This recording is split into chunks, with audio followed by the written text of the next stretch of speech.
இன்னைக்கான diet food ஏதாச்சும் ஒரு கீரை. ஆக்சுவலி இந்த கீரை நேம் எனக்கு தெரியல. அப்புறம் வந்து குட்டி குட்டி ரவுண்ட் ஷேப்பில் சின்ன வெங்காயம் கட் பண்ணி கொஞ்சமாக போட்டிருக்கேன்.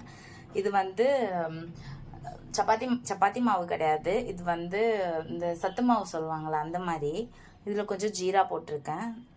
இதில் கொஞ்சம் மிளகாப்பொடி, அப்புறம் சால்ட்டு, தென் கொஞ்சம் ஆயில் போட்டிருக்கேன். இப்போ இதையும் தூக்கி இதை ஃபஸ்ட்டு மிக்ஸ் பண்ணிவிட்டு அப்புறம் இதை தூக்கி இதில் போட்டுருவோம். போட்டு நல்லா பிசைஞ்சிருவோம். நான் பிசைஞ்சிட்டு வரேன். ஷேப் விடுறது கொஞ்சம் கஷ்டம், பட் அட்ஜஸ்ட் பண்ணி எப்படியாச்சும் ரவுண்ட் ஷேப் பிடிச்சிருங்க. காலிஃப்ளவரை க்ளீன் பண்ணிவிட்டு வெந்நீரில் கொஞ்சம் மஞ்சள் பொடி உப்பு போட்டு கொதிக்க வச்சிட்ருக்கேன். வேக வச்சிட்ருக்கேன்.